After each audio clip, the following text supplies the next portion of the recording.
Hello, and welcome to my channel, James Library. Today's story is There Will Come Soft Rains by Ray Bradbury, published in 1950 in his book, The Martian Chronicles. Sit back and relax. If you are interested in more stories, hit the like and subscribe buttons. And now, there will come soft rains. In the living room, the voice clock sang, "Tick-tock, 7 o'clock, time to get up, time to get up, 7 o'clock," as if it were afraid that nobody would. The morning house lay empty. The clock ticked on, repeating and repeating its sounds into the emptiness. 7:09, breakfast time, 7:09. In the kitchen, the breakfast stove gave a hissing sigh and ejected from its warm interior 8 pieces of perfectly brown toast, 8 eggs sunny side up, 16 slices of bacon, 2 coffees, and 2 cool glasses of milk.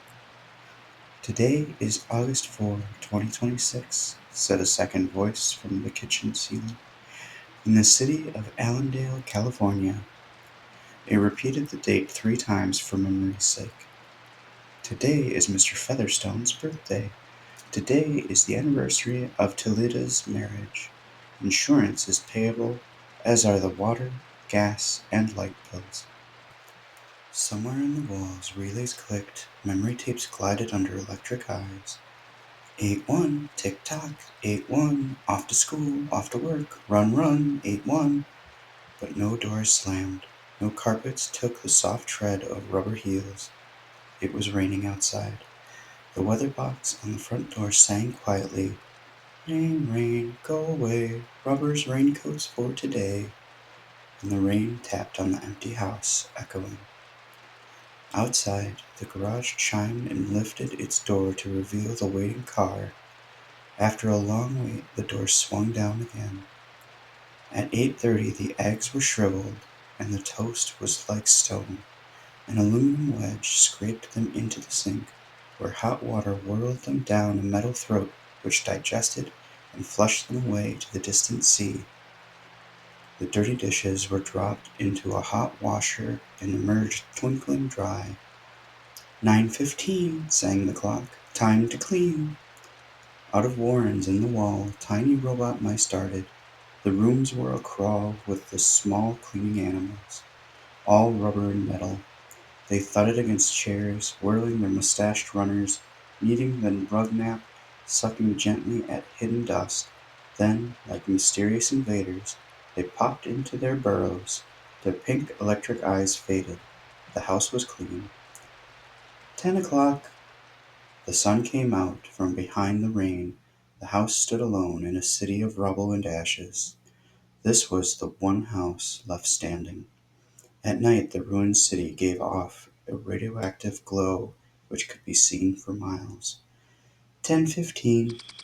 The garden sprinklers whirled up in golden founts, filling the soft morning air with scatterings of brightness. The water pelted window panes running down the charred west side where the house had been burned evenly, free of its white paint. The entire west face of the house was black, save for 5 places. Here, the silhouette in paint of a man mowing a lawn.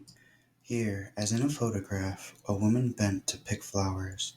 Still farther over, their images burned on wood in one titanic instant. A small boy, hands flung into the air, higher up the image of a thrown ball, and opposite him a girl, hands raised to catch a ball which never came down. The 5 spots of paint, the man, the woman, the children, the ball, remained. The rest was a thin charcoal layer. The gentle sprinkler rain filled the garden with falling light. Until this day, how well the house had kept its peace. How carefully it had inquired, "Who goes there? What's the password?" And getting no answer from lonely foxes and whining cats, it had shut up its windows and drawn shades in an old maidenly preoccupation with self-protection which bordered on a mechanical paranoia. It quivered at each sound, the house did.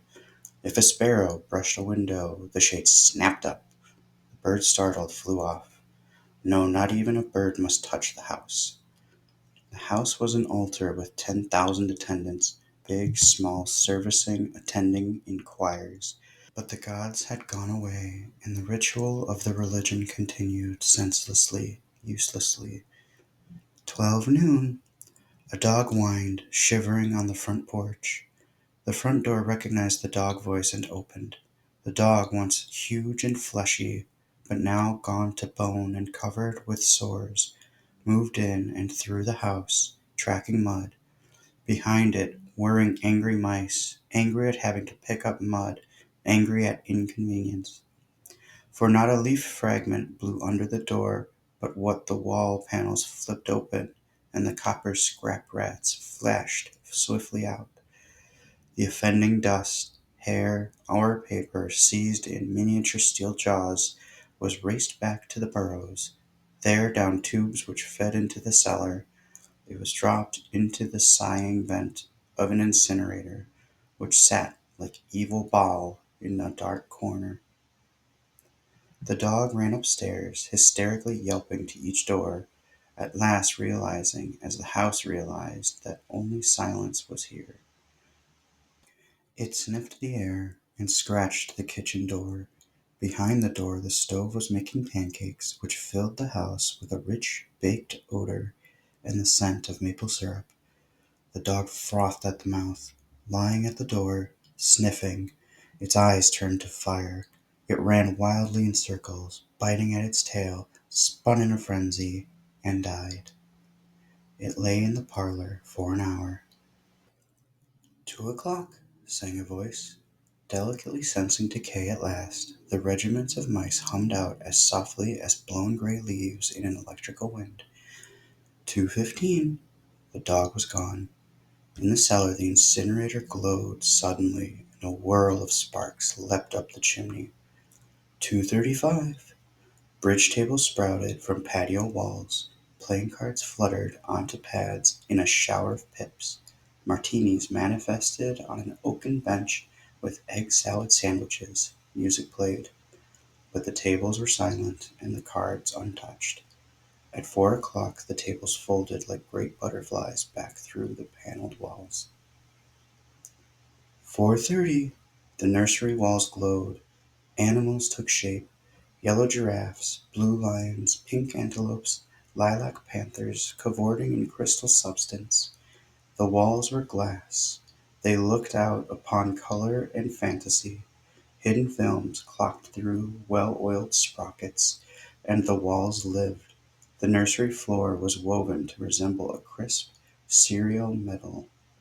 Over this ran aluminum roaches and iron crickets, and in the hot still air butterflies of delicate red tissue wavered among the sharp aroma of animal spores.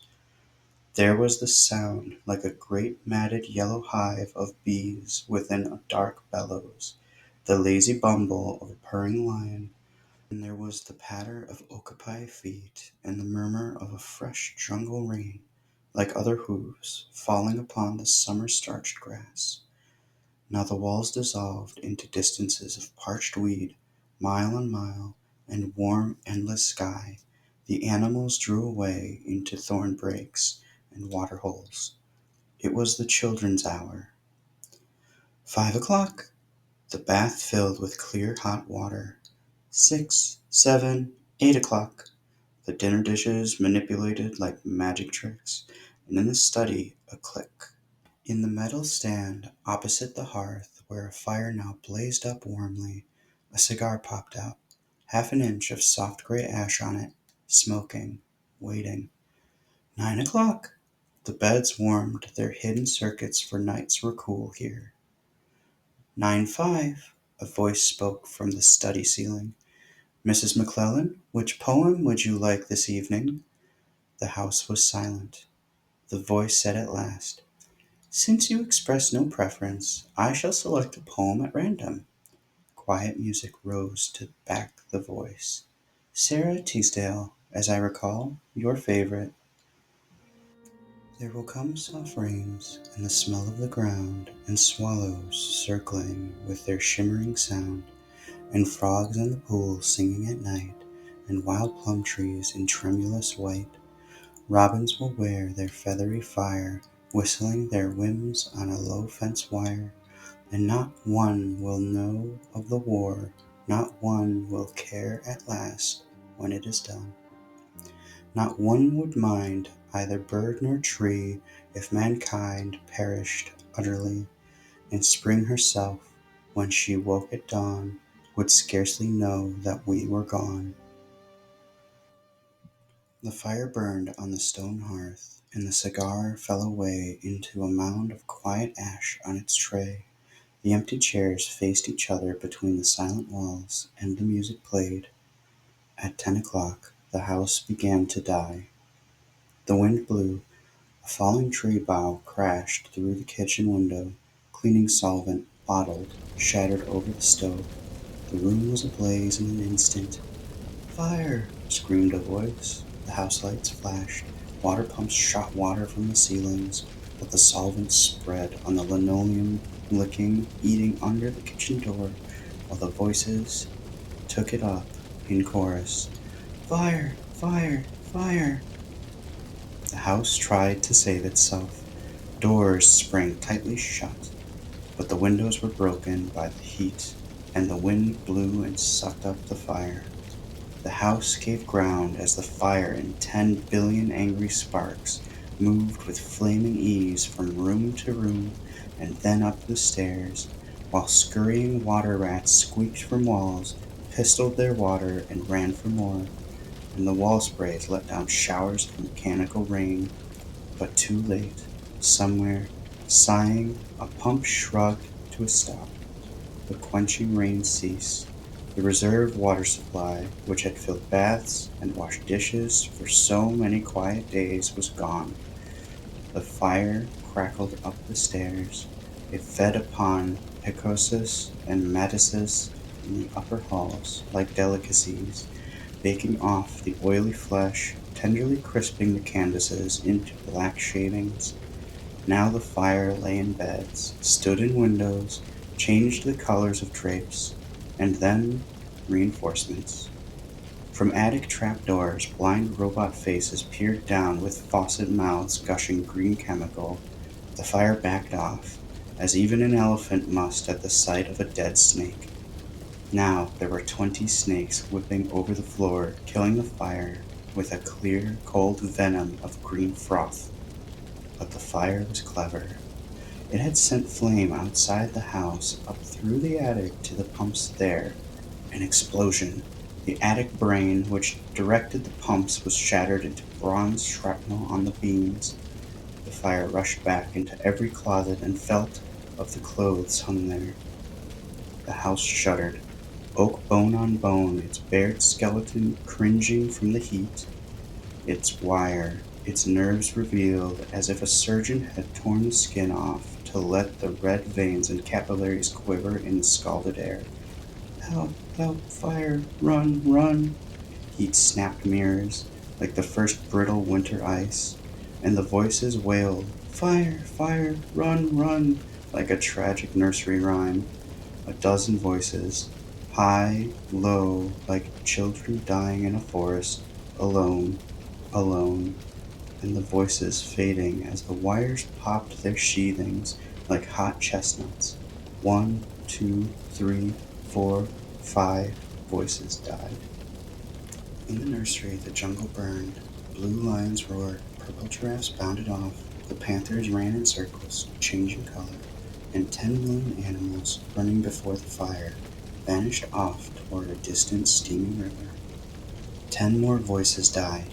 In the last instant, under the fire avalanche, other choruses, oblivious, could be heard announcing the time, playing music, cutting the lawn by remote control mower, or setting an umbrella frantically out and in the slamming and opening front door.